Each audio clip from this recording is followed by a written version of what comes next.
Hi everyone! Ipapakita ko sa inyo kung bakit kayo mag-i-invest dito sa S Residences. Alam nyo ba na magkakaroon ng malapit na SMX Convention Area na walking distance lang kay S Residences is another SMX siya kasi meron na tayong existing na malapit mismo sa IKEA at Mall of Asia. Ito nga pala yung vicinity na malapit dito sa S Residences. Tara at itutur ko kayo. Napakaganda talaga na mag-invest dito kasi everything is just within reach lang. Meron na rin tayong mga pasyalan, nandyan yung mga offices, yung school ng NU. So, meron talaga tayong target market, mapa long term man yan or staycation. Pero ang pinakapatok as of now is yung staycation kasi nga dito sa arena laging merong mga concert, events, SMX, convention. So, kailangan nila ng place to stay na matutulugan. Kaya, mostly na mga nagbubook dito is talagang galing sa mga probinsya, balikbayan, namamasyal sa MOA, kesa naman ma-traffic. So, yung unit mo is para talaga siyang hotel. Kaya, ito, ang reason why laging napupuli book yung unit. Kaya, hindi siya mawawala ng target market. Napakalapit lang din niya sa kuhanan ng passport. Walking distance lang kay S Residences. So yung mga taga-probinsya na pupunta ng Manila na kailangan mag-open ng passport, talagang mag-check-in sila sa S Residences kasi dito pwede ka magluto, merong swimming pool, and hindi lang yon, naandyan yung Mall of Asia, yung pasyalan, MOA by the Bay, yung 3 biggest casino na Okada, Soler, City of Dream, malapit lang din sa area, and also going to the airport is just 20 to 25 minutes away via NAIA-X. So napaka-convenient lang talaga ng location nito ni S Residences. Kaya talagang nilaanan ko siya ng oras para kuhanan at para makita nyo guys yung vicinity.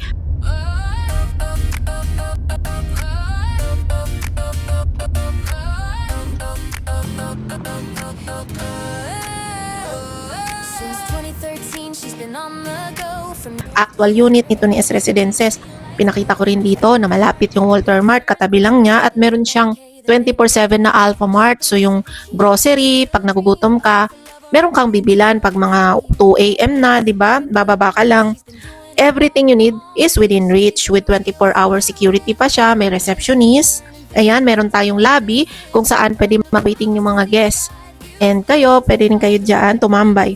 Meron din tayong amenity of course. Meron tayong gym, swimming pool. Ayan, ang ganda lang nung ambience niya, very premier. Meron pa tayong limited unit available here sa mga interested buyer na gustong magkaroon ng dream home property or bakasyonan. This is best option property that I can recommend to the buyer. Kaya kinuhanan ko talaga din ng video para at least makita nyo yung actual na binibili nyong property. Ito lang yung unit na sample, pare-pareha lang naman guys yung unit layout niya, either family suite A with balcony or family suite B with balcony. Mamaya ipapakita ko sa inyo yung actual units.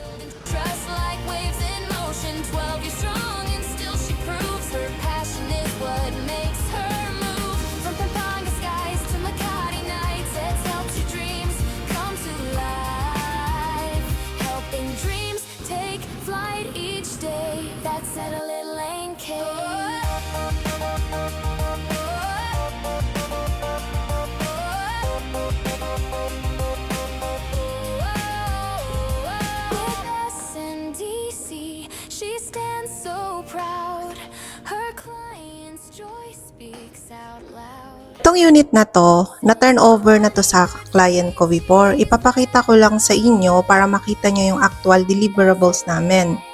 Hindi lang kasama yung mga removable na gamit kasi nilagay na yan ng unit owner. So this is the toilet area as you can see. Ang kasama dito yung mirror and yung faucet. Yung machine, may toilet na rin siya, toilet bowl. Ayan, and ito yung shower area natin. Water heater lang yung idadagdag mo dito. As you can see. And sa kitchen naman, may cooktop, upper cabinet, and range wood.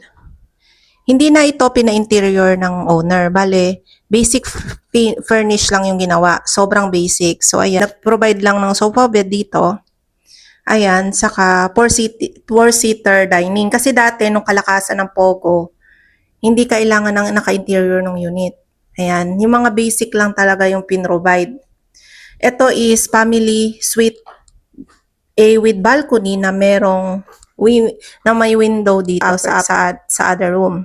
Ayan. Ito yung room niya. Mas maganda to kung naka-interior. Mamaya, may pupuntahan ako sa Shore Residences na naka-interior na unit. Ayan guys. Ito yung bed. And ito naman. Ito yung basic furnish dito sa S Residences.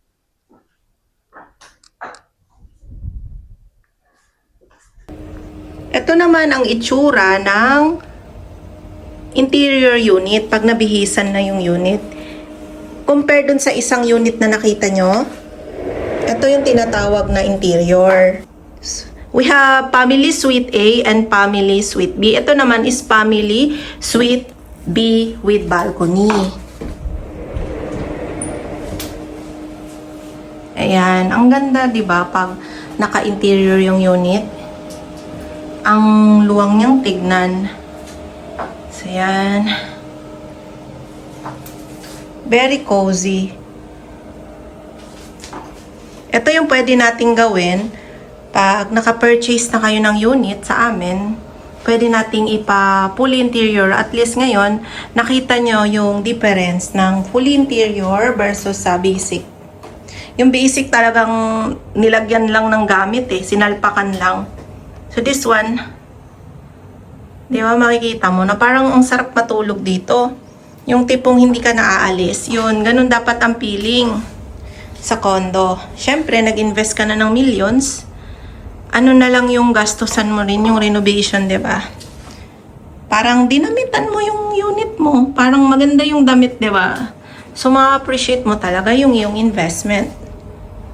Saka kung paparentahan mo sa Airbnb, hindi ka mapapahiya. And pwede mong taasan yung rate mo.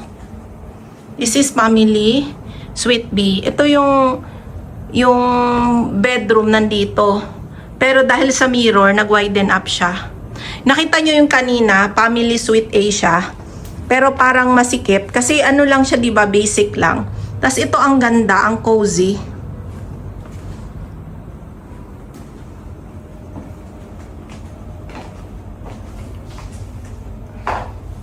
Pwede kaming tumulong sa inyo guys sa renovation, sa bank financing, sa hosting ng Airbnb. Basta naka-interior yung unit, we can help you host your unit.